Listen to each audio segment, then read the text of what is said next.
primera clase. El primer parcial de Si 4 ustedes primeros revisan, capítulos del libro. Si ustedes revisan, sí les comenté que esta es una materia un tanto atípica porque no hay un libro, hay varios libros. Es que lo que ya se consiguieron un ejemplo como ese en más. Entonces, este libro es para los parciales, especialmente para los dos primeros parciales. El tercero en particular tiene temas que sí se cubren en el libro, pero otros que se escapan.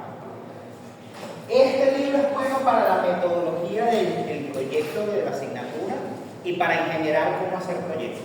O sea, que le va a ser útil también, por ejemplo, el diseño, le va a ser útil en la tesis, porque ya las tesis se asemejan más a proyectos. Y este libro es bueno para información técnica, para esas preguntas de, bueno, ya tengo las dimensiones de un equipo, ¿cómo le pongo precio? Este libro te lo responde. Tiene tablas, tiene gráficos, tiene métodos, tiene formas de calcular todo lo que compone un análisis económico. O sea, ese es el libro de ingeniería económica de economía. Pasado. Y los otros, bueno, son material complementario. Cada uno también,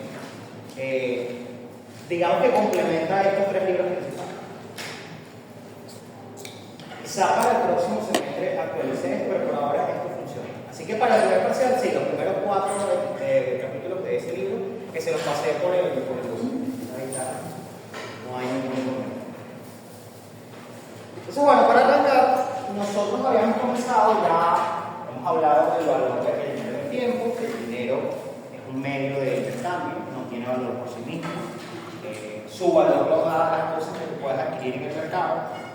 Y en cuanto a ese valor, que no es propio, pero que está allí, hay dos caras, ¿no? Está el valor monetario y está el valor del poder adquisitivo. Y ese segundo es el que va cambiando con el tiempo. El valor monetario, bueno, está fijo. Entonces, esto fue lo que comentamos. Y nos metimos un poquito con el interés, porque existe el interés, es racional que existe el interés, y los tipos de tasas de interés, que es una tasa de interés. El interés es dinero, la tasa es un porcentaje, y que hay dos maneras de cómo aplicar esa tasa, la simple y la compuesta. Que ya vimos que de hecho la que gobierna el mundo financiero es la compuesta, que es la de cobrar intereses sobre los intereses, mientras que el simple es solamente sobre el capital original. Eso no quiere decir que el simple no exista, no se use nunca, no. Lo pueden encontrar, por ejemplo, cuando se trata de casos donde el periodo de pago sea corto, podría usarse el interés simple. También cuando se esté en un ambiente más informal, se puede usar el interés simple también. Si la cantidad de dinero es pequeña, no vale usar el interés simple. O sea, hay espacios donde es admisible, pero en general por defecto se usa el otro.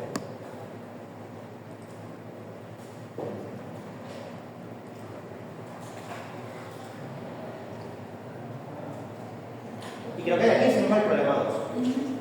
Ustedes podrían hacer el 1, el 3. ¿Vale? Ajá. Vamos con la inflación. Porque, bueno, si ya vimos el valor del dinero cambia con respecto al tiempo, que cambia por dos motivos: el interés y la inflación. El interés porque ofrece una oportunidad, se habla también del costo de oportunidad. Mientras más temprano comiences a invertir, mejor. Entonces, en todo momento te estés invirtiendo en una pérdida. Pero en el caso de la inflación opera de forma diferente porque afecta el valor del dinero porque encarece las cosas. Entonces el poder adquisitivo del dinero disminuye.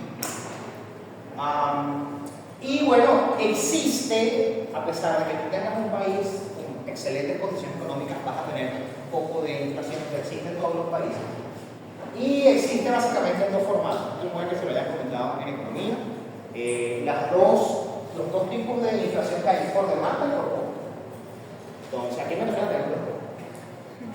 Cuando eso pasa, ocurre un fenómeno que se llama estanflación. Pero bueno, por demanda, cuando tú tienes muchos consumidores que quieren un mismo producto, ese deseo común hace que se incremente el costo de los productos. La escasez le da valor. En cuanto a los costos, bueno, sencillo. Si tú eres un productor, tú tratas de defender tu margen de ganancia como puedas, y una de las formas más sencillas es simplemente aumentar los costos. Aumentar los precios para cubrir. Entonces, ¿de dónde viene esta inflación? Bueno, del sistema monetario actual. y de las acciones de ciertos gobiernos. ¿Por qué? Porque básicamente los bancos, bajo el sistema que tenemos ahorita actualmente, que es el de reserva fraccionaria, permiten que creen dinero de la nada.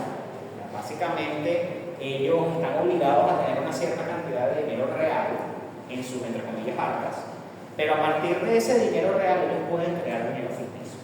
Entonces, por ejemplo, imagínense, ¿cómo funciona eso? Imagínense que ustedes son unos pioneros, unos inversionistas, unos emprendedores. Entonces van a montar un proyecto, pero no cuentan con todos los fondos. Entonces, ¿qué hacen? Van a un banco y piden un préstamo. El banco puede que en ese momento no tenga el dinero, pero se lo inventa. Digitalmente hace que aparezca una cantidad de dinero. Ese dinero, como se lo inventó, no formaba parte de la economía. Pero ¿qué ocurre? El banco está apostando a que ustedes, como emprendedores, creen un proyecto que a la larga genere nuevos productos y servicios. Entonces, ese nuevo dinero que se creó el banco de la manga va a tener unos bienes que perseguir en el mercado a futuro. Entonces, el impacto de la inflación debería ser menor. Habrá un impacto, pero será menor porque ustedes, como emprendedores, van a usar responsablemente ese dinero para generar nuevos productos y servicios. Esa es la apuesta del banco y esa es la base de este sistema.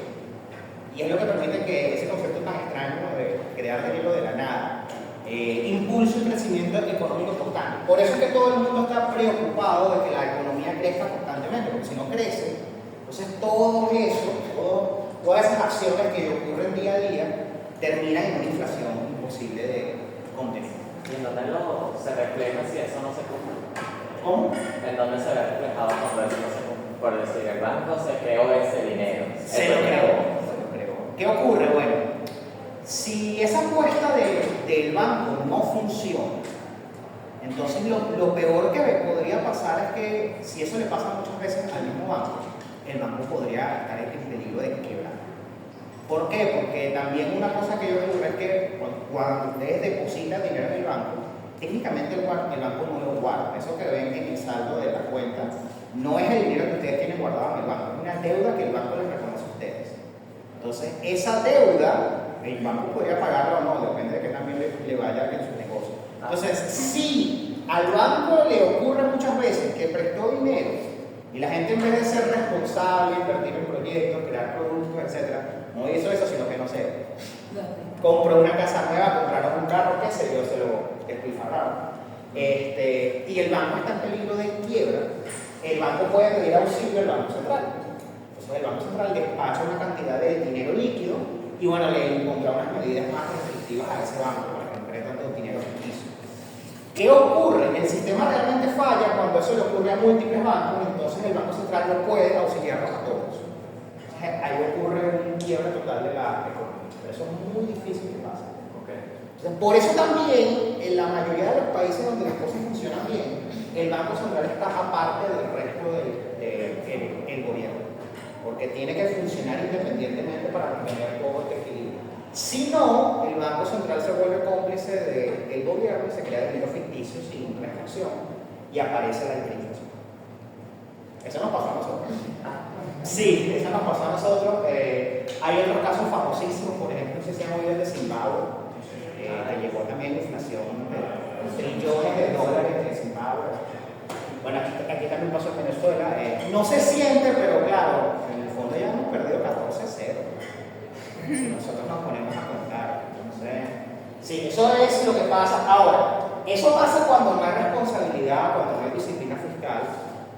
Pero cuando se usa bien, este sistema de hecho produce mucha riqueza, porque tienes una cantidad ilimitada de recursos. La cosa es que debes usarlo responsablemente.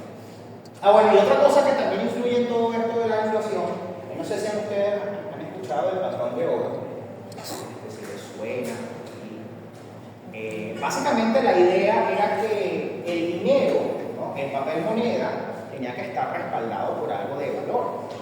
O sea, si yo voy a aceptar el papel moneda como mecanismo de cambio de bienes, eso debería estar apalancado por algo de valor, atado a algo que intrínsecamente tenga valor. Entonces, en un principio, esa cosa intrínseca era el oro. O sea, tú podías ir con tu billete en distintos países, cada país debe tener una reserva de oro, Y eso era como un cheque. Mira, yo vengo aquí, te vas al Banco Central, tú ibas y cambiabas tu dinero por oro. Entonces de ahí venía el valor. Claro, ustedes dirán, pero si puedes crear dinero ficticio, ¿cómo entonces es que está atado a algo real? Bueno, esas cosas. El patrón de oro se acabó. Eso fue lo que abrió las puertas a que se cree dinero ficticio. Entonces, el patrón de oro se acabó porque este señor rompió un acuerdo que tenía Estados Unidos desde el final de la Segunda Guerra Mundial, que era la paridad dólar-oro. Tú podías cambiar un dólar por una cierta cantidad de oro. La cantidad de oro variaba, pero era una cantidad de oro. Por ahí los 80 él dijo, no, ¿por qué? Porque no hay suficiente oro para respaldar todos los dólares que están en el mercado. Y entonces ahora lo que ocurre es que si tú vas y tratas de cambiar un dólar, te dan otro dólar. Otro dólar. Antes tú ibas con el dólar y te daban cierta cantidad de oro, ahora te dan otro dólar. Pero no hay esa paridad. Entonces ahora el valor de las monedas es mucho más complejo. Ya no se respalda solo con oro, sino con un montón de cosas más. En teoría, por ejemplo, los dólares se respaldan por la capacidad industrial de los Estados Unidos. O sea, si tú no puedes gastar los dólares en ningún otro lado, a la larga tienes que gastarlos en Estados Unidos. Porque ellos sí están obligados por ley a recibir lo que venden productos ahí, porque es su moneda. Entonces, la fuerza del dólar está atada a la fuerza del mercado americano. Y así va pasando con todas las monedas. Entonces, bueno, concluyendo este paréntesis histórico de dónde viene la inflación, cómo funciona el sistema actual, que es un tema muy interesante. Si ustedes quieren lo pueden ver independientemente. Este fenómeno es inevitable porque como tenemos nuestra economía, seguir usando el índice de precios al consumidor. Que ustedes están dispuestos, porque ahorita recientemente en Venezuela sí se está reportando por regularidad. Hubo una época donde la cifra estaba escondida y uno tenía que hacer estimación. Pero aquí sí, aquí de hecho tienen uno para Caracas en particular y otro para Venezuela en general. Ahí van midiendo las cosas. Ese índice de precios al consumidor está sustentado en una serie de productos que se consideran claves, ¿no? Es lo que se llama la cesta de productos básicos. Y eso es lo que se usa para medir la inflación. Porque claro, el dinero le puede dar precio a todo, pero ¿cómo se le da precio al dinero en sí para medir la inflación? Bueno, con una canasta de productos serios. Quizás son productos de primera necesidad, quizás son productos especialmente sensibles a los cambios monetarios, por estar en la canasta. Y como les digo, esa es una data que debería estar siempre disponible, y así lo está, se pueden meter en el IPCB y lo van a conseguir, y así pasa en todos los países. ¿Qué pasa cuando hay mucha inflación? Bueno, lo que ustedes se pueden esperar, o sea, no es nada raro. Primero, los bienes pierden el valor de manera proporcional a su liquidez. Es decir, por eso es cuando hay inflación la gente no le gusta tener dinero en las manos, porque poco a poco pierde su valor, prefieren cambiarlo por bienes. Se encarecen todas las actividades a lo largo de la cadena de suministro y quien paga al final los platos rojos es el consumidor, ya al final de la cadena, es un efecto del ámbito. Disminuye la actividad económica al crear los costos al precio final, porque claro, si ustedes son los que producen los bienes e intentan defender sus márgenes de ganancia y lo hacen aumentando los precios, el consumidor va a responder a eso. Puede que se cambie un producto más económico, o puede que simplemente dejen de consumir eso. También puede ser, si no es algo de primera necesidad, bueno, se abstiene de consumir.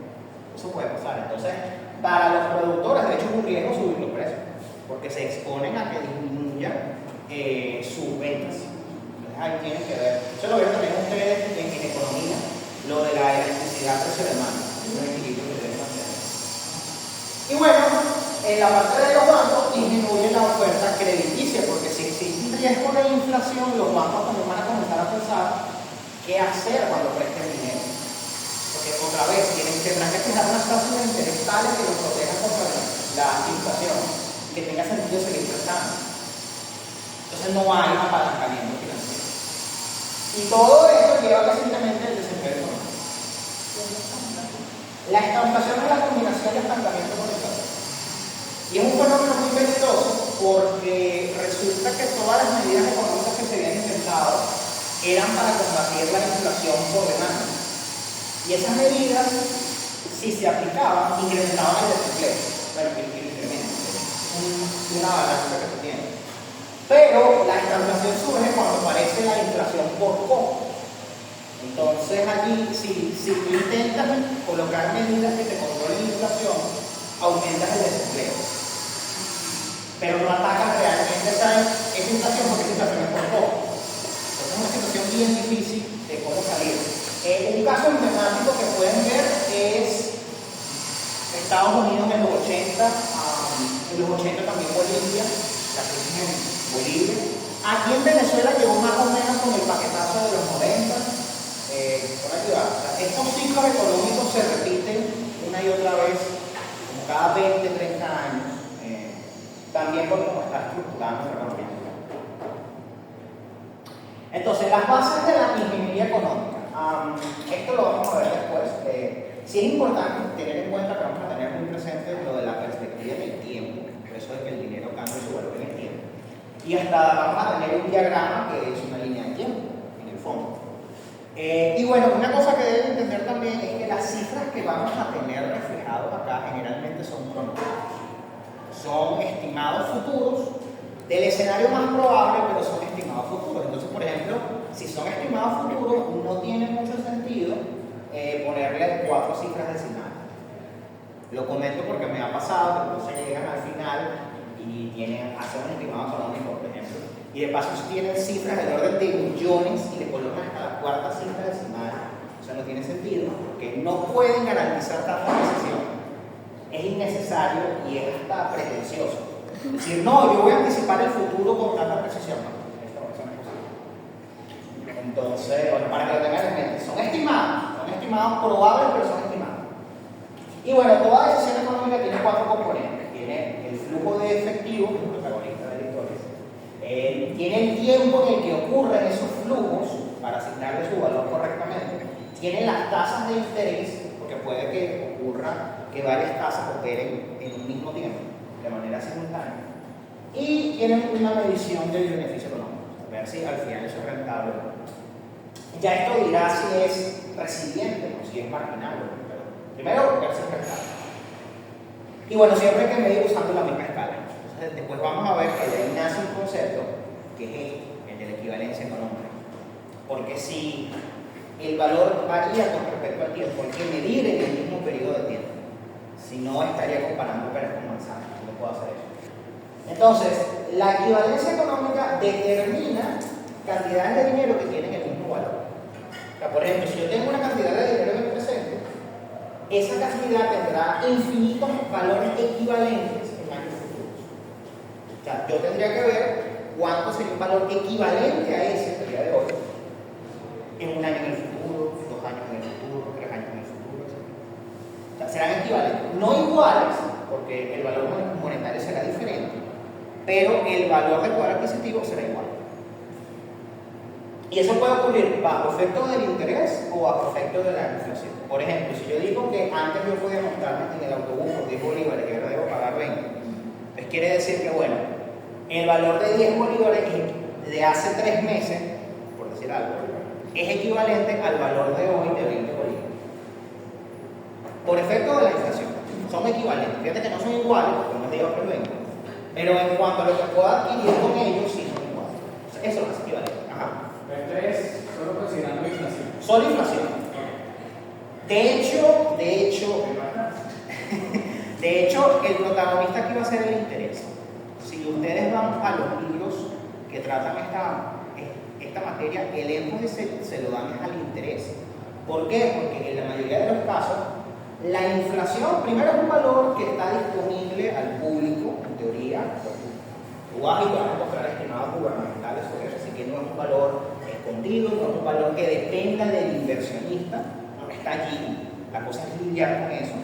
Y lo otro es que estos libros y estas materias y lo que se enseña acá están más orientados hacia países que son económicamente más estables. Entonces la inflación no es una preocupación tan grande. Claro, quizás eso cambie, porque por ejemplo están viendo que en Estados Unidos, por aquello de los aranceles, la inflación ahora se les está disparando. A ver, obviamente van a tomar medidas para controlar eso.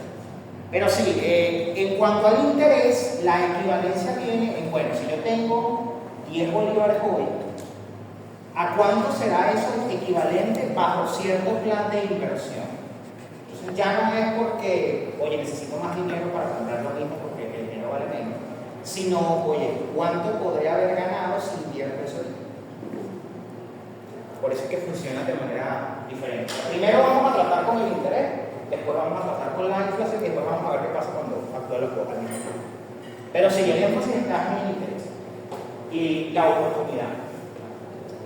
De hecho, aquí lo comentan, ¿no? El interés existe por un tema de oportunidad y la inflación, bueno, porque lamentablemente es un obstáculo que hay que vencer, es pernicioso. Entonces, para conectar los montos, la escala que se usa, el medio que se usa es el tiempo, ¿no? Y se puede conectar por inflación o por interés. Primero vamos a concentrarnos en el interés. La tasa de interés se compone, de hecho, cuando tú tienes una inflación significativa, de una tasa de crecimiento real del dinero y de la tasa de inflación externa. Ya, esa es la cuenta que, por ejemplo, se los bancos cuando están en un ambiente de inflación. Su tasa de interés tiene que tener los dos componentes porque si no, no están haciendo nada. Y esto es muy importante, solo se pueden hacer cálculos financieros con cantidades de dinero en el mismo periodo de tiempo. Cada vez que ustedes tengan diferentes cantidades, lo primero que deben hacer es llevarlo a todo en el mismo periodo de tiempo. Después allí sí, ok. Entonces, hay dos operaciones que pueden hacer. La primera es la capitalización, que es simplemente mover el dinero desde un tiempo en el presente o en el pasado hacia el futuro. Entonces, se dice que es capitalización porque se supone que la cantidad de dinero va a aumentar. Ya sea porque vas a necesitar más recursos para adquirir lo mismo por efecto de la inflación, o porque vas a generar más dinero por efecto de la inflación. El resultado es el mismo. Vas a tener un valor monetario mayor al final.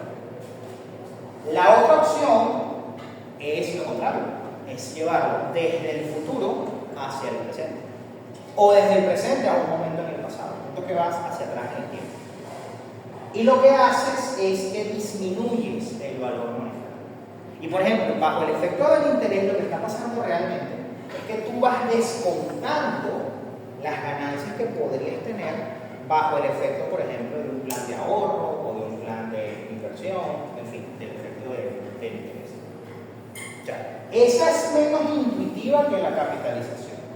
Sí, pero eso es lo que está pasando en realidad. Tú vas descontando esas posibles ganancias futuras que puedes tener.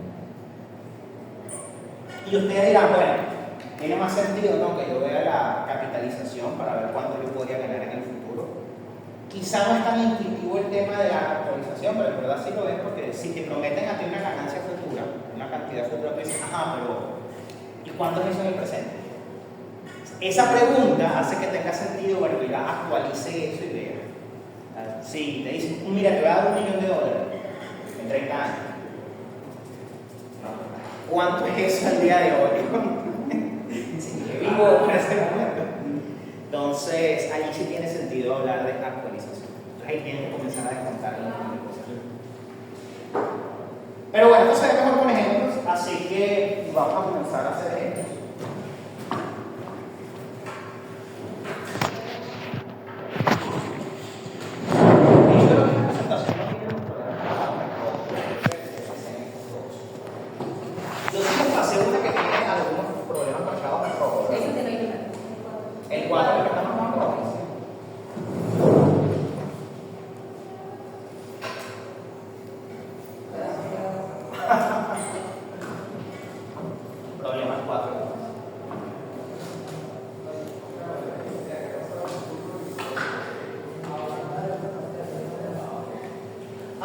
Entonces aquí dice, suponga que tiene la alternativa de recibir 8.000 unidades monetarias o 9.000 unidades monetarias al término de 5 años o una cantidad indeterminada P.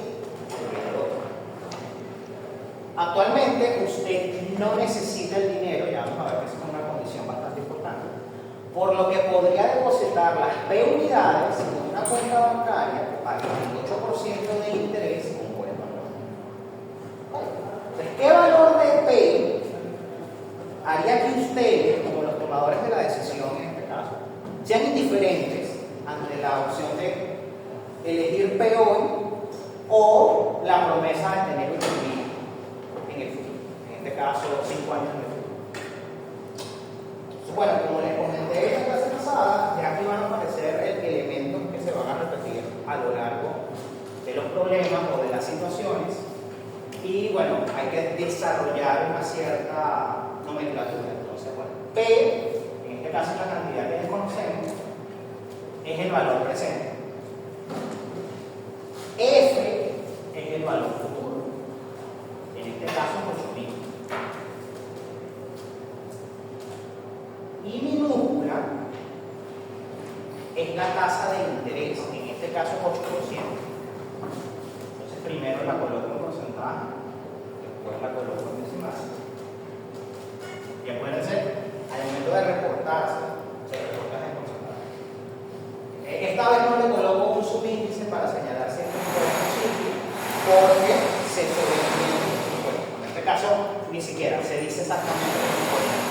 Pero si no se dijese nada, o sea, si fuese el 8%, si una tasa de interés de 8%, automáticamente queda su compuesto es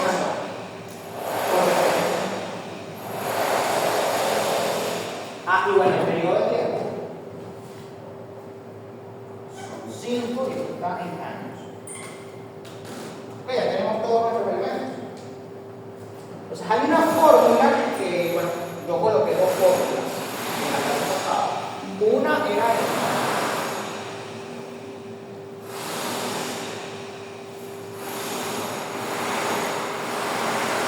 Esa era para el interés simple. Y la otra, que por cierto, algunos se dieron cuenta que uno podría hacer esto con reglas de tres. Sí, eso es válido para el interés simple, porque detrás de la regla de tres hay un razonamiento lineal y esto crece linealmente. Pero el razonamiento de la regla de tres no funciona con el interés compuesto, porque no se debe hacer.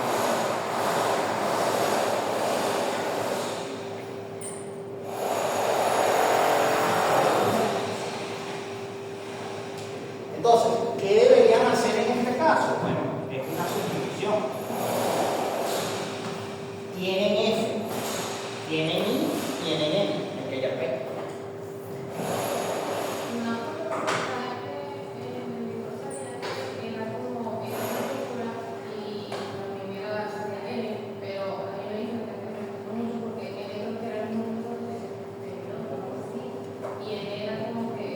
Lo que pasa es que sí, eso lo vamos a ver ahorita.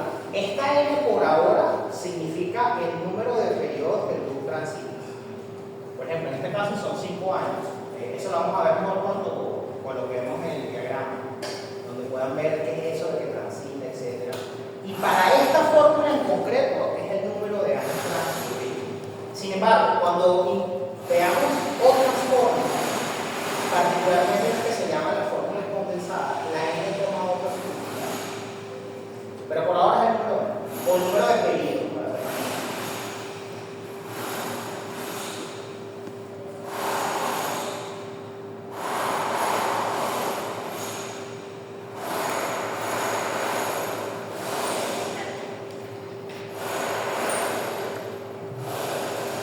Entonces, otra forma que les podrían hacer esta pregunta es que digan cuál es la cantidad que es equivalente a 8.000 unidades monetarias en 5 años en el futuro bajo una tasa de 8% al día de hoy.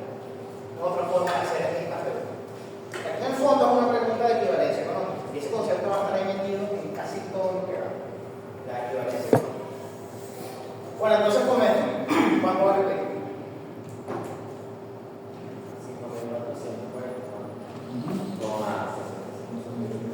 5.440. ¿Coma? Con 66.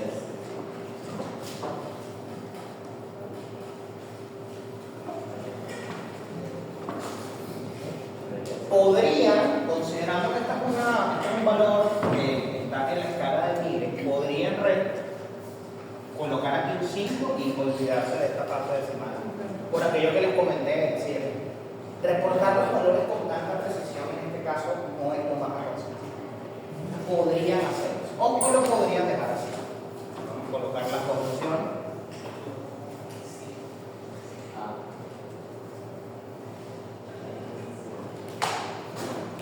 Las dos versiones son válidas.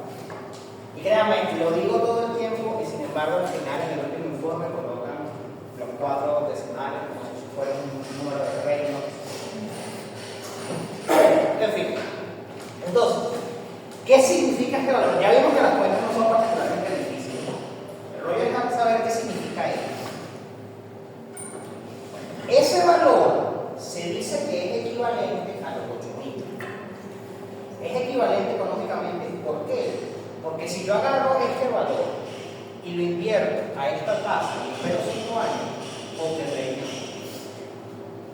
Esa es la relación entre ellos. Por eso es que para que dos valores sean equivalentes económicamente, debe haber un medio que los conecte, en este caso la tasa de interés, y tiene que haber transcurrido un periodo de tiempo determinado.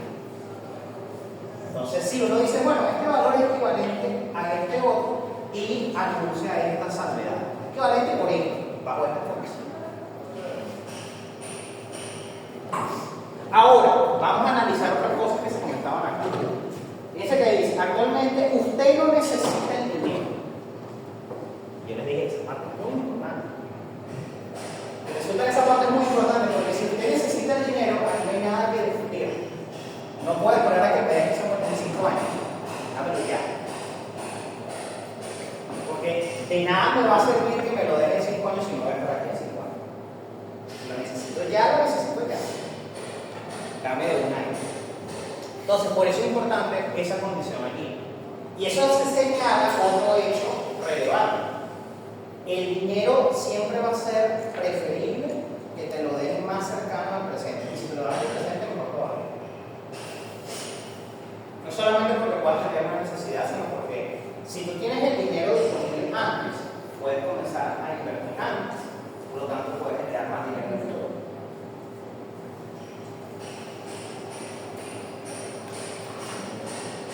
Entonces, este valor, al final ustedes dicen que si ustedes lo ponen a escoger entre este valor y 8.000, bajo esas condiciones, es 8.000 en 5 años, este valor es bonito, y ustedes no lo necesitan, este valor y este haría que la decisión fuese diferente. No, mira, me da lo mismo, porque yo o bien puedo esperar los 5 años y tú me das 8.000, o tú me das esta cantidad, yo lo invierto y tendré 8.000 en 5 años. Eso es todo lo que se podría sacar de este problema. Y más o menos así van a ser las decisiones que van a tomar aquí. Que ustedes van a tomar los datos, van a aplicar unas ciertas herramientas matemáticas, van a obtener un resultado y después van a analizar ese resultado. Todo lo que vamos a hacer. La única diferencia es que se va a ir complicando la cosa a medida que avanza el tiempo. Fíjense que el problema 5 es similar. Tienen dos opciones y les preguntan, bueno, ¿cuál de las dos elegiría usted? De hecho, creo que... A ver, ¿qué tenemos? Sí, vamos a hacer también el problema 5. Vamos a ver, ¿qué ocurre aquí?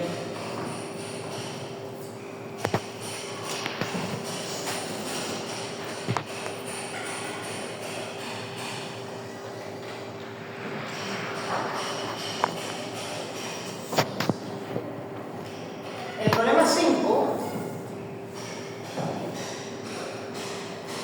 les dice, bueno, ¿cuál de las siguientes opciones elegiría usted? Suponiendo una tasa de interés compuesta del 8%.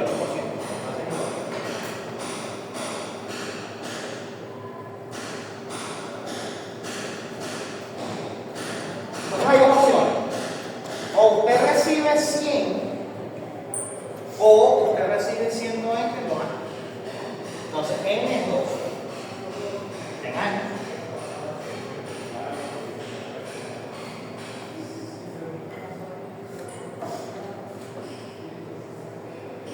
Digamos que esto es P1 y esto es P2.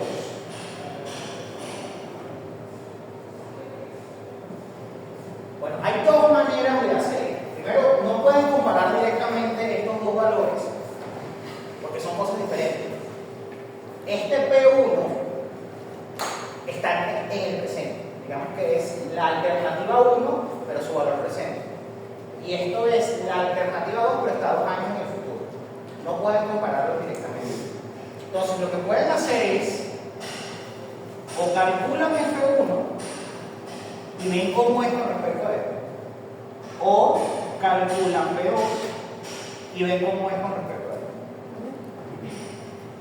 O hacer las dos cosas. Vamos a hacer las dos cosas para que practiquemos el uso de esta forma. Entonces, ¿cuánto sería F1?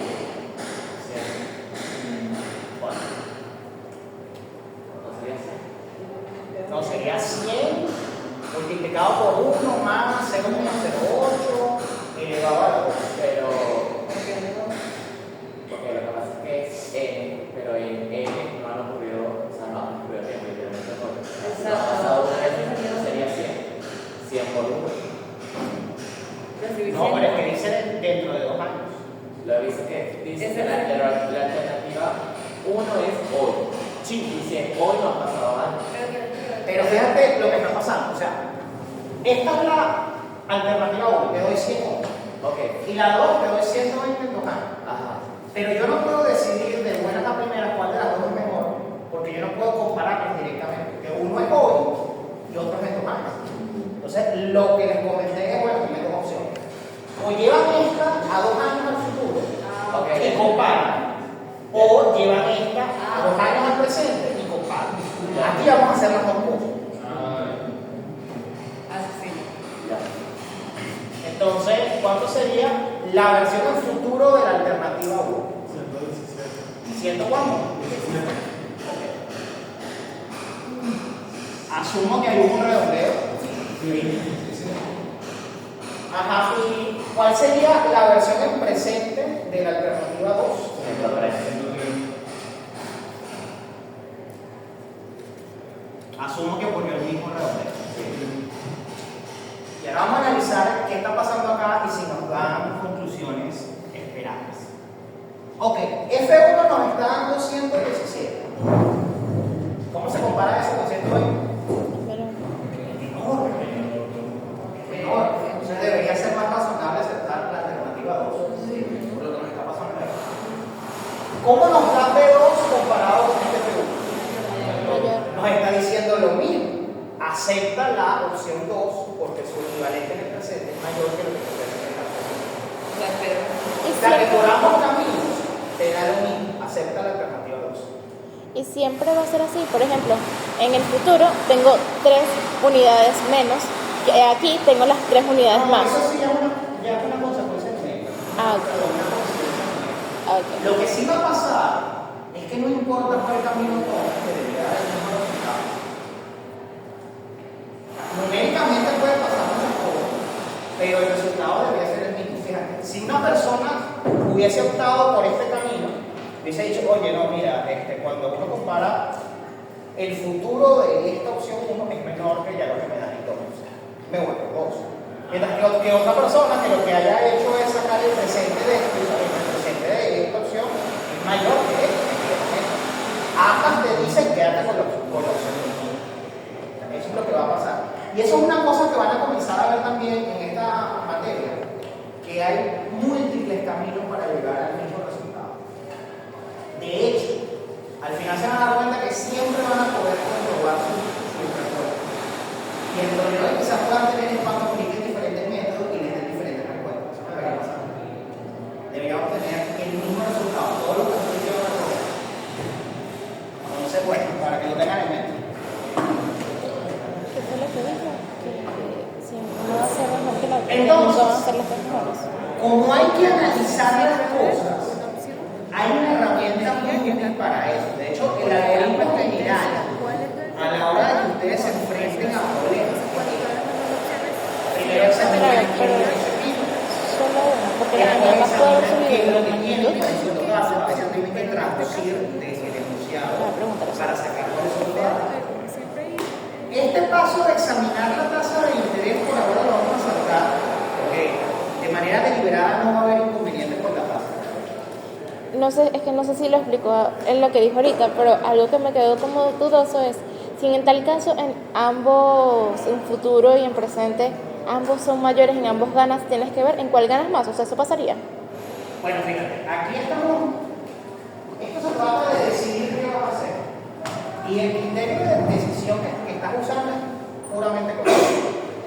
quizás hay consecuencias sociales y políticas conectadas a cada una de las opciones, pero por ahora estamos limitando el análisis a la economía.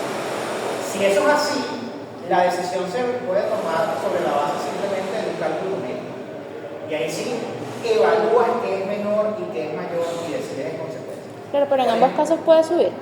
¿Cómo? En ambos casos puedo ganar, o sea, pero en uno mayor magnitud que el otro. Sí, exacto. Bueno, claro, evidentemente. O sea, ambas opciones son positivas, porque una tercera opción, que es la opción neutra, no recibe nada. Es mejor tener al menos 100 hoy o 120 en 2 años que no tener nada en ningún momento. Eso es evidente. Y luego, esa opción va a estar ahí siempre. Es la opción de no hacer nada, es la opción de mantener el status quo. Todas las opciones que se presenten compiten con esa opción por defecto. Y a veces, de hecho, es una mejor opción, la de no hacer nada. Porque quizás si tú intentas hacer algo, hay pérdida. ¿Sabes? Si dices, échale para perder, pero no hago nada. Pero aquí es simplemente evaluar. Y como la cosa es económica, compararse con eso. Se puede dar el caso que una de las opciones sea como perder hoy, pero ganar mañana. Eso siempre pasa con los proyectos de inversión, de hecho. Y lo vamos a ver ahorita. Déjame proveerte de la herramienta para que lo veas gráficamente. De que eso es lo que siempre pasa con los proyectos de inversión y que por eso siempre hay un riesgo inherente cuando uno invierte el dinero. A menos que lo meta, no sé, la Reserva Federal de los Estados Unidos, ahí es riesgo ese. Pero en los proyectos de inversión siempre hay un riesgo. Entonces, volviendo por lo del algoritmo, ustedes ya examinan qué se les pide. Yo sé que yo siempre comienzo por ahí, siempre digo, mira, hay algo que tiene un signo de interrogación, siempre me lo piden, veo a ver qué hago para conseguirlo, que es la parte de cubrirse cuentas. Hay una etapa particular que es examinar la tasa de interés. De manera deliberada, esa etapa no la van a ver en los primeros ejercicios, porque todo se va a mantener sencillo. Pero después van a ver que la tasa de interés puede ser mucho más compleja, por problemas temporales también. Entonces, requiere un paso particular para aprender eso. Luego viene el diseño de las estrategias, que por ahora simplemente ha sido sustituir en una fórmula en particular, después puede ser más complicado. Luego viene ejecutar los cálculos y finalmente la parte más importante, que es la respuesta y la conclusión. Esa parte de análisis, ya tengo un número, ¿y ahora qué? ¿Qué hago con esos números? ¿Qué significa? ¿Me dan algo coherente? Entonces, esta parte de diseño de las estrategias se puede hacer mucho más fácilmente si ustedes cuentan con una herramienta gráfica. En este caso va a ser el diagrama de flujo de efectivos. Entonces, ¿qué es un flujo de efectivos o FNE? Bueno, es la suma algebraica de todos los ingresos y egresos en un periodo de tiempo. Imagínense que ustedes tienen un año y en ese año ustedes gastaron 100 y ganaron 120. Entonces, lo que verían como flujo neto de efectivos es 20, porque ganaron 120 y gastaron 100. No verían el 100 y el 120, verían solamente los 20. El flujo neto de efectivos, no son algebraicas de todos los flujos que ocurren en un periodo dado. Y eso se puede usar para construir el diagrama que cumple estas condiciones, que muestra rápidamente todos los flujos, el valor relativo entre ellos, la escala de tiempo, las tasas de interés, los periodos envueltos, etc. ¿Cómo es ese flujo? Es así. Es como, lo pueden ver, aunque claro, les iba a decir que es como el plano cartesiano, pero en realidad el eje que más importa es el X. El Y realmente no se ve. Lo que va a ocurrir acá es que ustedes van a tener una línea de tiempo. Para esa línea va a estar segmentada por los periodos. 1, 2, 3, 4. Es un periodo, esa escala de tiempo puede estar en años, en meses, en trimestres, en semanas. Depende de cuál es la unidad de tiempo que usen. Si no les dicen nada, por defecto es un año. Y la convención que se usa es que esto representa flujos positivos. Si flujos positivos se colocan hacia arriba, flujos negativos se colocan hacia abajo, es decir, se colocan como flechas. Y la magnitud de esos flujos es proporcional a el tamaño de las flechas que tienen aquí. O sea, yo, por ejemplo, aquí, visto gráficamente, veo que este valor positivo es bastante mayor que los valores negativos que tengo acá. Y esto que tenemos aquí, si lo examinamos, parece ser la perspectiva de alguien que recibe un préstamo. Fíjense que la persona recibe un préstamo en el año cero, ahorita, hoy en el presente, y luego queda condicionada a pagar ese préstamo durante 4 años. Y por eso es que al principio se ve como un gran ingreso, porque le entra el préstamo, y luego egresos porque tienen que pagar no solamente restituir el valor original de ese préstamo, sino los intereses. Poco a poco. Eso nos lleva a otra parte interesante. Siempre hay dos caras en una transacción, es como las dos caras de una moneda, porque yo podría tener una imagen especular de esto. Yo podría tener esto hacia abajo y todo esto hacia arriba. Y eso representaría ya no la visión de quien recibe el préstamo, sino de quien lo otorga. Donde tendría un egreso importante ahorita, en el año 0, representando eso de que se priva de esos recursos, pero tendría ingresos durante los periodos subsecuentes. Entonces siempre hay dos formas siempre de representar un diagrama, y por eso también a veces en el ejercicio es importante ver cuál es la perspectiva que me interesa. Que siempre hay dudas hasta ahora. Entonces, bueno, ¿cómo aplicaría esto, por ejemplo, para este problema? Bueno, si yo coloco aquí un diagrama sencillo,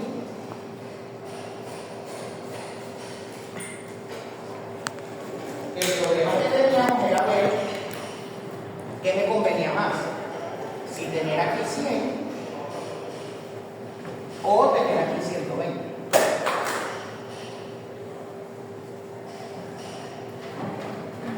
Y aquí venía lo que comentábamos antes sobre el N. El N vale 2 porque yo me desplazo 2 periodos. 1. Entonces, bajo esta fórmula, eso es lo que representa el número de periodos que yo me desplazo para ir de un lugar a otro. Por cierto, las operaciones que hicimos fueron estas dos. Esta, por ejemplo, fue desplazar esto para acá. Salud. Y resultó que nos dio por aquí.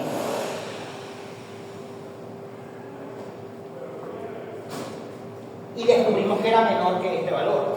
Por lo tanto, era mejor esta opción. La otra operación que nosotros hicimos fue llevar esto para acá. Y nos dio por aquí, que es 103, que es ligeramente mayor que esto, por lo tanto sigue siendo mejor esta opción. ¿Visto el lado contrario? ¿Cómo? ¿Visto el lado contrario? Sí, claro, lo que pasa es que aquí quedó, voy a colocar entonces acá este 100.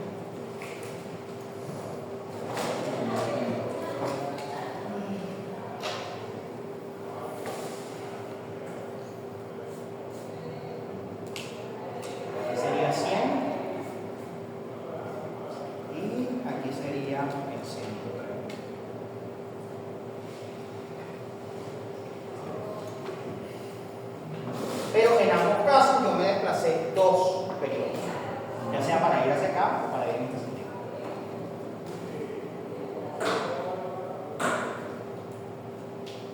Y como les digo, independientemente de lo que sea que hagan, la conclusión debería ser la misma. O sea, porque esto es caminos, opciones que ustedes toman, a eso ustedes deciden cómo proceder. Pero la situación es la que es. Tendrá una respuesta clara. El asunto es que dependiendo de cómo ustedes procedan, deberían llegar a esa respuesta.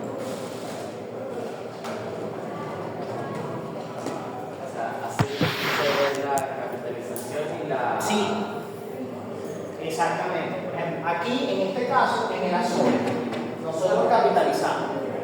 Fíjense que es verdad, pasamos por 100 a un valor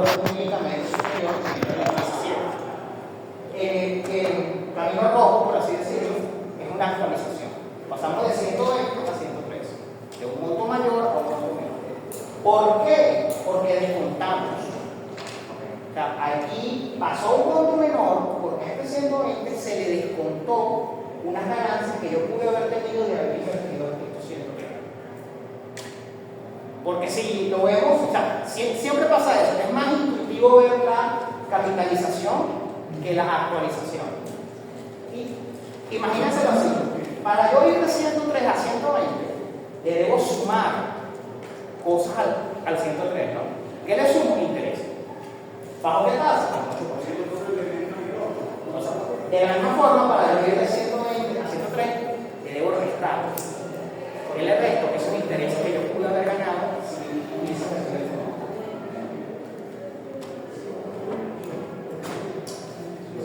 Entonces, bueno, esto va a ser la herramienta que vamos a usar casi siempre para analizar problemas. Porque les permite rápidamente entender todo.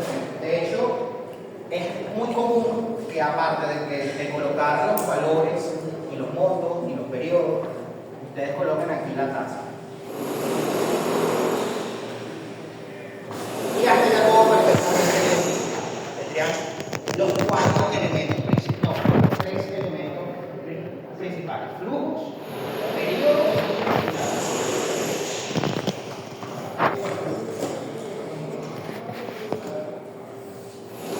Entonces, a esta fórmula que hemos venido usando todo este tiempo, por ser la base de todo lo que vamos a hacer, porque a partir de ella se construye esta fórmula. O sea, esto es como cuando ustedes les comenzaron a dar trigonometría, y les hablaban de la relación básica, la fundamental. Bueno, ella ocupa un lugar similar acá. Es esto. Y es la que conecta el presente con el futuro. Y bueno, cada elemento aquí se describe, ya lo hemos comentado, P es el presente, F es el futuro, y es la tasa de interés, y N es el número de periodos. Pero aquí sale una N mayúscula, pero bueno, puede ser mayúscula, puede ser minúscula, es indiferente. Pero aplicada bajo este contexto de la relación básica, es eso, es el número de periodos que ustedes usan para trasladar, que separa el presente del futuro. Entonces ya vimos que se puede usar en uno u otro sentido. O sea, pueden usarlo para capitalizar o para actualizar. Obviamente tienen que acomodar esto, ¿no? Por ejemplo, aquí ven que está de una forma y está de otra forma, especialmente con este signo negativo acá, pasa a dividir. Siempre es válido. Siempre es válida. Por lo tanto, esta es la fórmula que podríamos usar para comprobar respuestas. ¿Cuál es el problema que tiene ella? Que como pueden ver solamente conecta dos, o sea, un valor en diferentes puntos de tiempo, pero un valor. Entonces, eso está perfecto cuando tienen problemas como este, donde bueno, tienen uno o dos valores, pero si tienen 60 valores, van a sacar 60 cuentas. Tiene que haber un mecanismo más sencillo. Pero en teoría sí, esto se puede usar para comprobar todas las respuestas, todas. Entonces, por ejemplo, en sus casas, ustedes, cuando les toque un problema con las 60 cuentas, probablemente usen otras fórmulas, den el resultado y después se van a Excel y usan esto para comprobarlo. Y espero que les dé igual. Siempre va a haber una pequeña diferencia, pero no debería ser mucho. Y bueno, esta fórmula es así porque se usa interés compuesto. Si fuese interés simple sería la que tenemos arriba. Y bueno, eso es lo que tenemos aquí. Ya saben, esta fórmula siempre es válida. Vamos a hacer algunos problemas adicionales. Ten en cuenta esto.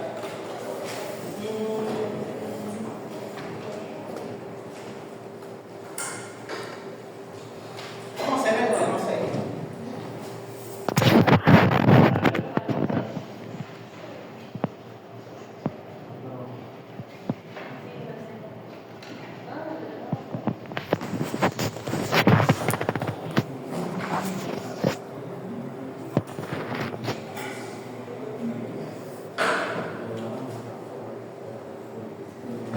el problema 6 dice, usted se está preparando para comprar una casa de descanso dentro de 5 años.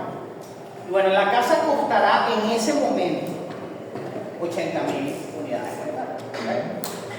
Y bueno, ¿cuál es el plan que tiene usted? Bueno, usted planea hacer depósitos, 3 depósitos, en un plan de inversión de 8%, vaya a decir,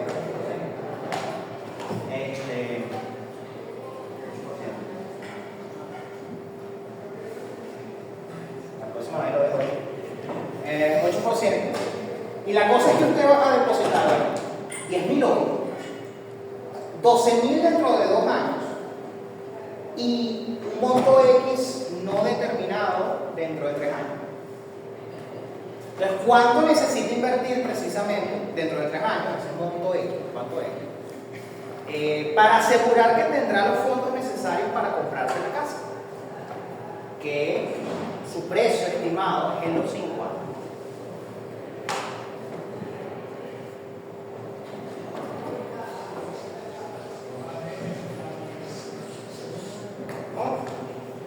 Voy a colocar esto de una en el diagrama correspondiente.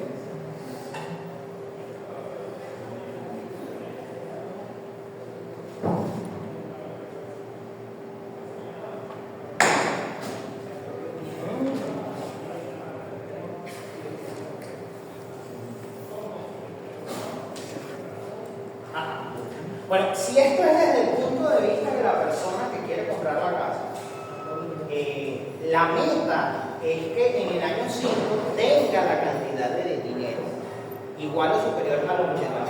Vamos a suponer en este caso que es exactamente igual.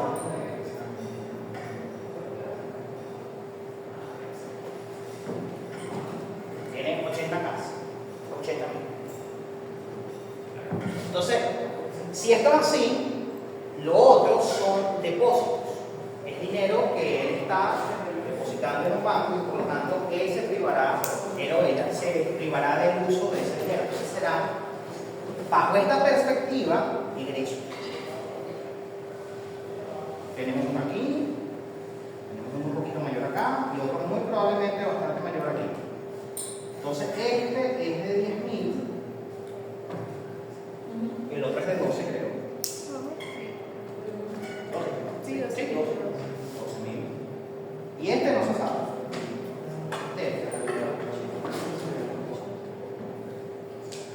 Y bueno, la tasa que la volver, la tasa es de 8%. Por un motivo siempre 8. Y esto está en años.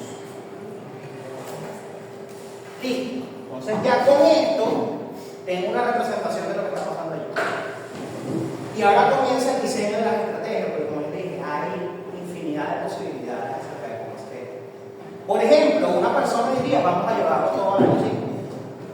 Llevamos esto al año 5, llevamos esto al año 5, llevamos esto al año 5, opera allí en el año 5. Otro diría, no, mira, mejor es ver todo en el presente, vamos a llevarlo todo al año 0. Llevan todo al año 0. Otro diría, oye, si lo que vamos a buscar es X, vamos a llevarlo todo al año 3. Llevamos esto al año 3. Fíjense que en todas las posibilidades yo siempre trato de llevar las cosas a algo donde ya exista otro mundo. Pero eso no es el no necesario. La persona diría, yo quiero trabajar más, así que vamos a llevarlo todo el año 1. Bueno, se lleva todo el año 1. El punto es que no pueden operar con cantidades que estén en periodos de tiempo diferentes. A juro, todos tienen que llevarlo a un mismo periodo. Y aquí es donde se ve el poder de esta fórmula. Esa fórmula es lo que permite hacer eso, es el medio que ustedes usan para llevar todo a una misma escala de tiempo. Ya sea que lo lleven todo al año 0, ya sea que lo lleven todo al año 5, al año 3, etc. Y debería dar siempre el mismo resultado. O sea, no importa qué hagan ustedes, que se lo lleven todo el presente, todo al futuro, todo al año 3, al año 1, al año 2, al año 4. La X que deben conseguir debe ser siempre la misma. Entonces, vamos a hacerlo por 2 caminos. Vamos a llevarnos primero todo al presente y después vamos a llevarnos todo al año 3. Quizás ustedes en sus casas se lleven todo al año 5. Vamos a proceder. ¿Por qué? Porque fíjense, otra cosa interesante. Por cada diagrama que ustedes hagan, van a conseguir una ecuación. máximo deben tener un incógnito. Si ustedes se consiguen con una situación donde hay dos incógnitas, es probable que o les esté faltando un diagrama o deban suponer algo para que ese incógnito se vuelva un parámetro. Una de las dos que tengan se transforma en un parámetro. Entonces, bueno, vamos a primero llevarnos todo al presente.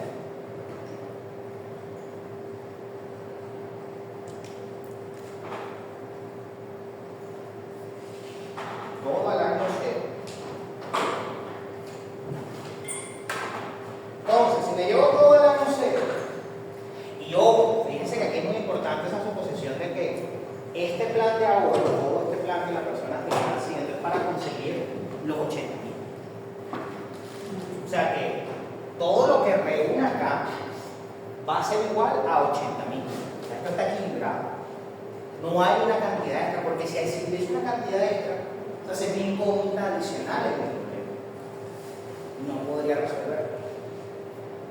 O sea, por ejemplo, si ustedes asumen, no, mira, él ahorra 80.000 y un poquito más, ¿cuánto más? ¿Cómo puede saber cuánto más de esa cantidad de ahorro no sabe? Entonces, lo más sencillo es decir, no, mira, él ahorra justo lo necesario para reunir los 80.000. Imagínense, justo los 80.000.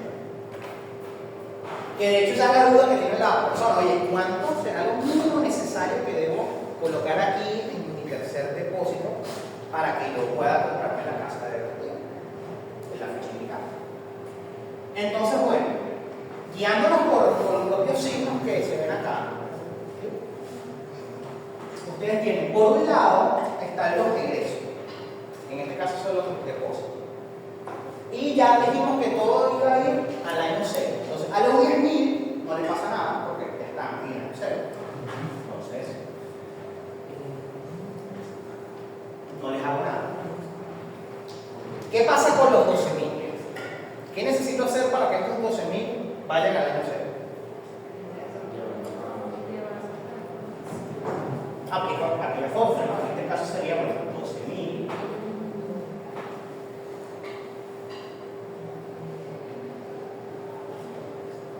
elevado a la 2, porque la cantidad de periodos que separa esto es 2. Lo mismo pasa con la X. La X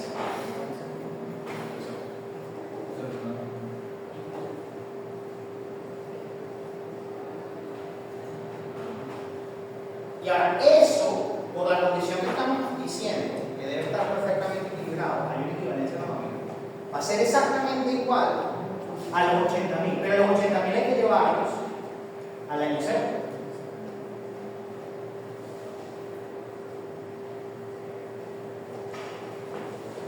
Y entre el año 0 y el año 5 hay 5 periodos. Entonces, a esto es una ecuación donde la incógnita es la X. Simplemente hay que resolver, bueno, ¿cómo vale? Entonces ya ustedes van a decir cuánto vale X, pero esto es si yo me hubiese llevado todo al año 0. ¿Qué pasa si me llevo todo, por ejemplo, al año 3? ¿Por qué el año 3? Bueno, porque justamente está ahí. Bueno, en ese caso, si lo llevo al año 3, tendría que llevar el 10.000 al año 3.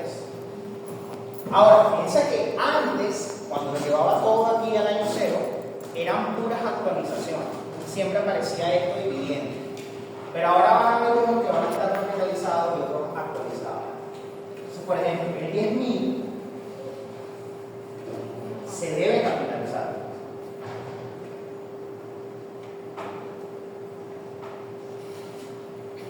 Lo mismo pasa con los 12.000.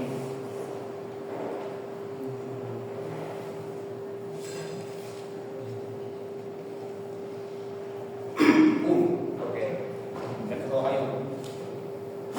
La X ya está en el periodo 3, no le hago nada. Y esto es igual a los 80.000 que, como están después, se actualizan.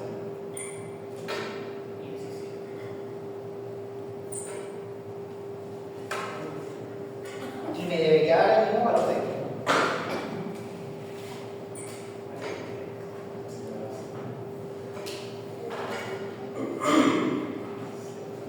¿qué pasaría si lo llevase todo al año 5?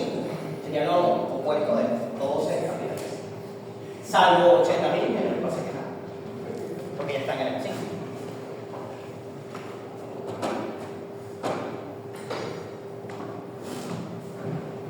Entonces, cuando yo les comentaba que hay un paso que dice diseño de las estrategias, que es elegir qué hacer para conseguir la respuesta correcta. Y por eso es que esa herramienta, el diagrama, es bastante útil. Porque tiene todos los elementos para decidir qué hacer, por dónde va. Y siempre va a haber un camino que va a implicar menos operaciones. Entonces, dependerá de ustedes si trabajan de más o no a nivel parcial. Sí, por ejemplo, aquí yo siempre consideré opciones donde ya hubiese un valor allí. Pero por ejemplo, si alguien quisiera trabajar acá o acá, también sería posible, solo que tendrías una operación adicional. 68.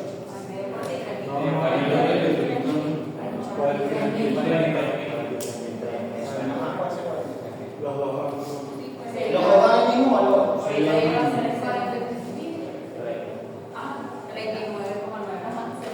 43.000.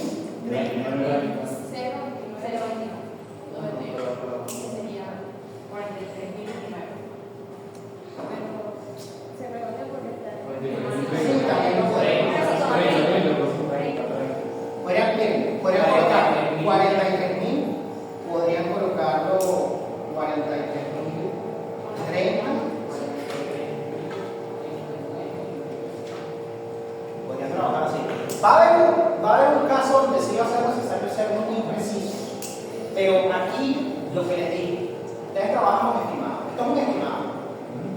Fíjense que aquí estamos considerando que esto es lo que necesitarías depositar en el año 3 si tú has depositado 10 hoy, 12 en 2 años, y de paso todo esto opera bajo una tasa y de verdad el valor de la casa se mantiene en 80.000. Dice todas las condiciones que se deben cumplir para que esto sea ese valor.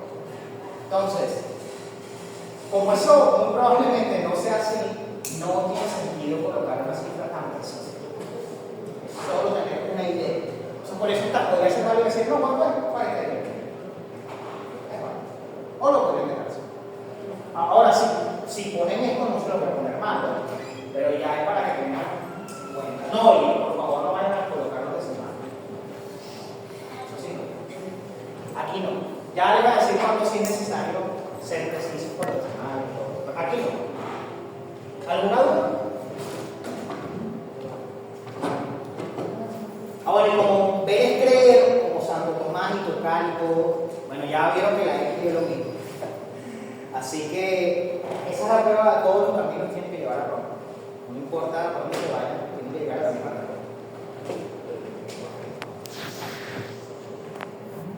Precisamente por eso, cuando yo corrijo en los parciales, tomo en cuenta el resultado y el procedimiento.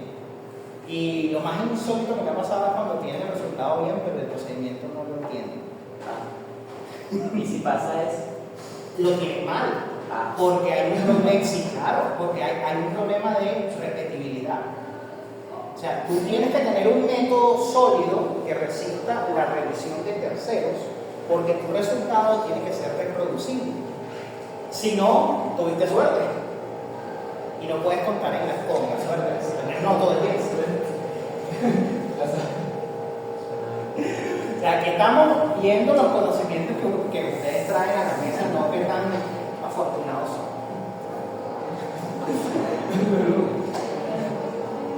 Para tener todo bien, tienes que tener bien el resultado y bien el procedimiento.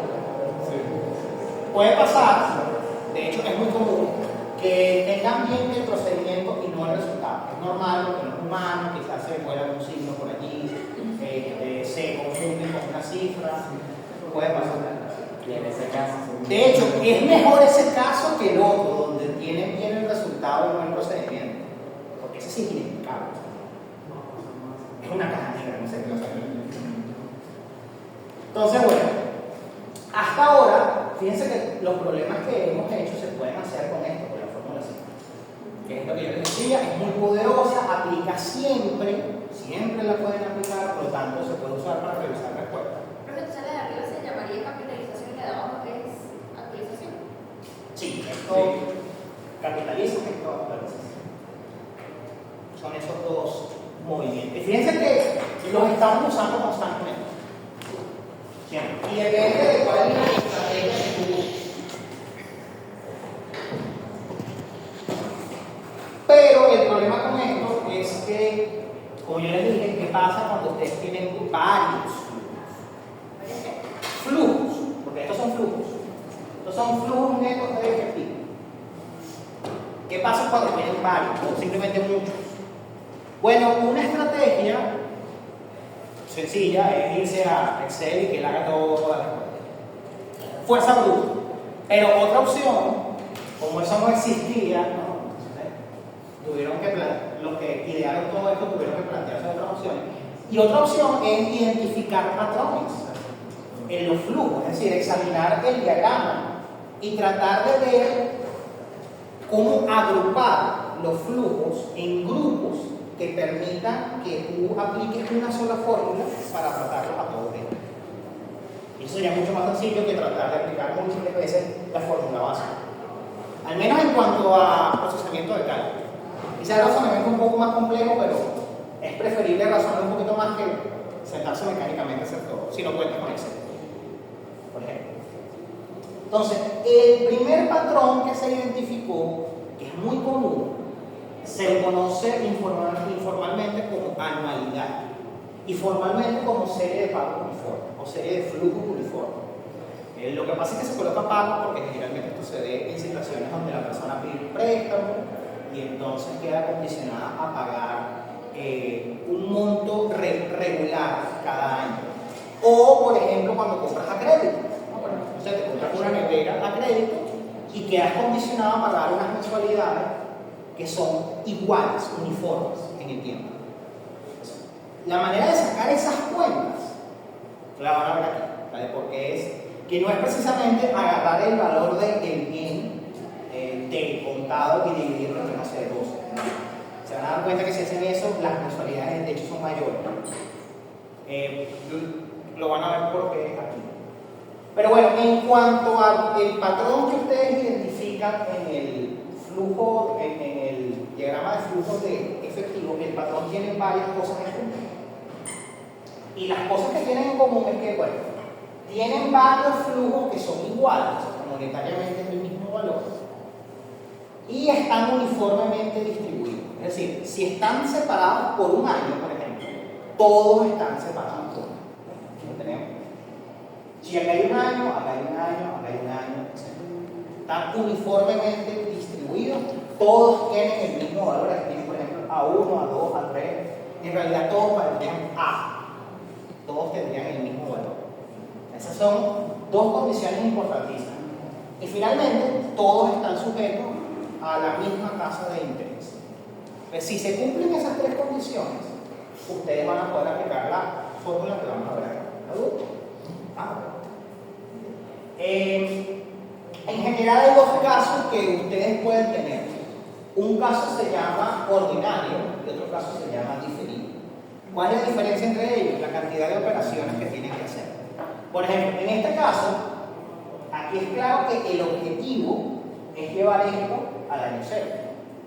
Si el objetivo es eso, vamos a ver que la fórmula, esas fórmulas que vamos a ver que son las fórmulas condensadas, no son tan versátiles como esta. Fíjense que la básica ustedes pueden hacer básicamente lo que quieran. Pero la condensada es como un programa preconstituido. Tú le metes un argumento y te bota un resultado. Esa fórmula que vamos a ver nada más puede hacer dos cosas.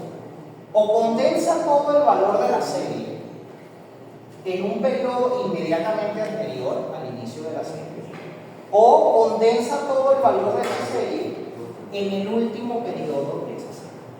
O sea, solamente puede hacer esas dos cosas. Entonces, si tu objetivo se alinea con alguna de esas dos acciones, es un caso ordinario, porque nada, aplicas esa fórmula y listo, tienes hecho el problema. Pero si no, entonces es diferente. Por ejemplo, en este caso, La meta sería llegar al año 0. Mi serie comienza en el año 3. Yo aplico mi fórmula y hace lo que hace ella. Me condensa todo en el año 2. Pero es que el año 2 no es mi meta. ¿Qué ocurre? Una vez que tú estás en el año 2, ya no es una serie. Es un solo valor. Al ser un solo valor, es susceptible a que yo le aplique la función básica. Entonces, con la función básica me lo llevo para acá. Entonces, esa es la diferencia entre ordinario y diferido. Ordinario, con un solo paso, me sirve. Diferido, debo apoyarme con la función básica. Y el trabajo que hace la fórmula condensada es eso: convertir una serie de valores, una serie de flujos, en un solo monto. Ya sea que lo concentre todo en el futuro, o ya sea que lo concentre todo en el presente o pasado, como lo vean de acuerdo a la línea temporal. De nuevo, aquí están presentes las dos operaciones que hemos visto: o capitalizan o actualizan. Y la decisión es de ustedes. No hay un camino así estricto, con tal que todo lo que hagan tenga lógica, van a llegar al resultado. ¿Cuál es esa fórmula, gente? Les presento la fórmula de serie de pagos uniforme, o anualidad, como se conoce informalmente. Es informal porque, bueno, como ya saben, el año es la unidad de tiempo estándar. Entonces, si es algo que se va a repetir cada periodo, y el periodo estándar es un año, tiene sentido que se le llame anualidad. Pero se le puede encontrar como mensualidad o cosas por el. Ahora, aquí es donde venía la pregunta que me hacían de la N. Bueno, tengo una pregunta. Sí, ¿qué pasa si los datos no me los están dando en un periodo uniforme de tiempo? ¿Se puede hacer algo? Bueno, en ese caso, o sea, si por ejemplo, si no tienes un patrón identificable, moriste con la función básica. Okay. Sí, por eso es que yo comencé toda esta charla de esta fórmula, porque tienen que verificar que se cumplan estas condiciones. O sea, tienen que verificar, ok, todos los montos son iguales, valor monetario es el mismo, chévere. Tienen el mismo espaciado, están uniformemente distribuidos, ¿sí? Ahora, chévere. ¿Se les aplica a todos la misma tasa? Mira, perfecto. Entonces, si se cumplen esas condiciones, aplico esta fórmula. Si no, no puedo. Sí. Y entonces la única opción que me quedaría por ahora sería usar la fórmula básica. No tengo otro camino. Y bueno, ojo, hay dos versiones de esta fórmula. Esta sería actualizada y esta sería capitalizada. Una fórmula para el futuro, otra fórmula para el presente. Y lo que comentaban por allí de la N. Ya vimos, incluso con ejercicios, que la N para la función básica es la cantidad de periodos que separan los dos instantes de tiempo que yo estoy conectando. Ahí vimos que varía, ¿no? Bueno, puede ser 2, puede ser 3, puede ser 5, depende del movimiento que yo esté haciendo. Pero aquí, si yo hablo de una serie, no tiene sentido que N sea eso. Porque si se fijan, si yo por ejemplo el movimiento que hago es actualizar y todo lo concentro en el periodo 0, cada monto, cada flujo se desplaza una cantidad diferente de años. O sea, el que está en 1 se desplaza 1, el que está en 3 se desplaza 3, el que está en 4 se desplaza 4. No tiene sentido que N sea la cantidad de espacio que tú te desplazas, la cantidad de periodos que tú te mueves. No. Entonces, ¿qué va a representar en N? Para estas fórmulas condensadas, cuyo primer ejemplar es este, de la serie de pagos uniformes. Simplemente el número de pagos, el número de flujos. Eso es lo que va a representar en este contexto. Entonces, para la función básica, mide el desplazamiento, para el periodo lo separa. Para estas situaciones, para estos patrones, es el número de elementos en esa serie. Y eso va a pasar con este y con los otros dos casos que vamos a ver ahora. Simplemente el número de elementos que conforman eso que yo estoy manipulando. Y bueno, viendo esta fórmula, ya saben que antes teníamos 4 cosas básicas, teníamos F, E, I y N. Bueno, aquí se nos añade algo adicional que es A, donde A es el valor ese que se repite constantemente. Entonces ya saben que pueden tener, o sea, tienen 5 elementos, en los problemas probablemente uno de ellos sea un incógnito.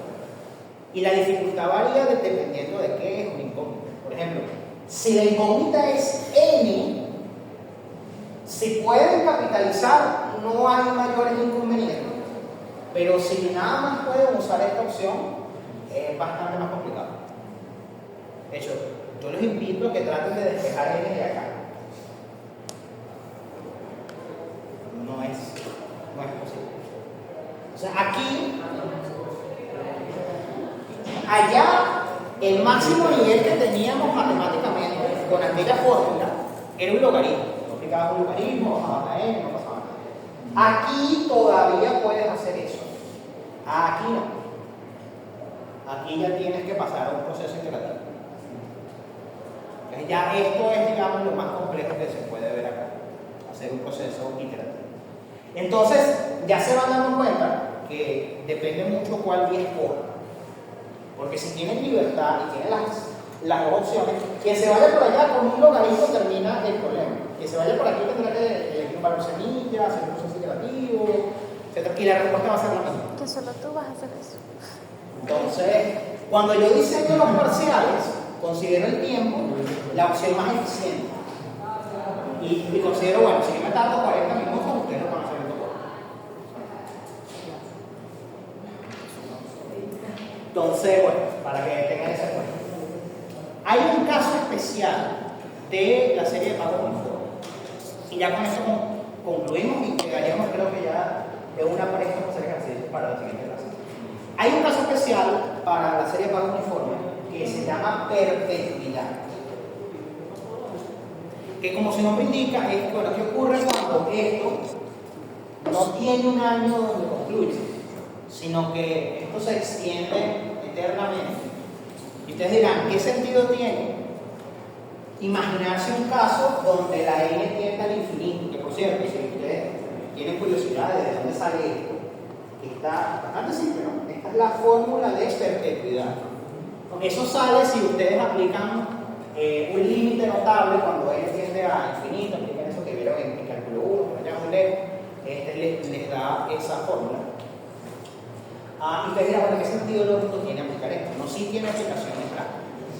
Por ejemplo, el premio Nobel, el señor Alfred Nobel, él lo que hizo fue, bueno, voy a apartar una cantidad de fondos, los voy a invertir, se los entrego a una firma de inversiones, y su trabajo es que con ese capital semilla, y solo con ese capital semilla, ustedes van a financiar los premios Nobel de aquí para siempre. Entonces, una pregunta podría ser, bueno, bajo una cierta tasa de inversión constante, ¿cuánto debería haber sido ese capital semilla? Sabiendo cuánto tienen que pagar de los premios Nobel todos los años, y sabiendo cuál es esa tasa de inversión constante, podría saber cuánto debería haber sido ese capital semilla. Un ejemplo. Otra cosa es que como nosotros somos personas, bueno, los humanos son seres que no planean mucho a futuro, para nosotros 50 años ya es casi eternamente. Entonces tiene sentido que, por ejemplo, en proyectos públicos, una empresa que debe durar 50 años, 100 años, etc., las inversiones se puedan manejar con esto. Digas, bueno, mira, ¿cuánto, considerando todo el mantenimiento que voy a hacer, las piezas que voy a necesitar, la mano de obra, inversión inicial, todo. ¿Cuánto debo apartar, considerando que voy a meter esos fondos luego en un fondo de desarrollo, etcétera, de inversión? ¿Cuánto debo apartar hoy para mantener funcionando esta obra pública? Un siglo. Porque un siglo ya es lo suficientemente grande como para decir, bueno, eso es prácticamente del fin. Sí, es que se van a dar cuenta que las vidas económicas de las cosas que vamos a ver acá rara vez superan los 20 años. De hecho, que el estándar es 10 años, 8 años. No sé si han visto estudios por ahí que dicen que las empresas, de 100 empresas, 10 sobreviven los primeros 5 años y de esas 10, una llega a los 10 años. Entonces, por eso es que ya, si eso pasa, ¿qué sentido tiene pensar en 50, un siglo? Por eso. También esto va a ser la base sobre la cual vamos a construir una cosa que vamos a ver mucho después, que se llama el valor de salvamento de un proyecto. que es que cuando tú vas a salir de un proyecto, una de las formas en que tú le puedes colocar precio a eso de lo que tú estás saliendo es ver cuáles son todas las posibles ganancias futuras que tú tendrías si permaneces en el proyecto. Entonces, ¿qué hacen? Te traes todas esas ganancias futuras y calculas un valor. Dices, bueno, mira, está bien, el precio para que yo salga de esto es este. ¿Y cómo sacaste eso? Bueno, yo me traje todas las posibles ganancias futuras que pude haber tenido en ese proyecto. Pues son las dos opciones. O me quedo en el proyecto y teóricamente gano todo eso, o tú me pagas de una esta cifra en el presente. Pero esas decisiones siempre están. Siempre están. No solamente, eso es lo bello de esta asignatura, que no se queda en el papel. No, tú puedes ir y aplicar esto, por ejemplo, que si vas a comprar un carro, una casa, una lavadora, vas a invertir, vas a hacer lo que quieras. Entonces, bueno, quedamos así. En la siguiente clase vamos a ver los ejercicios. Si tienen alguna duda,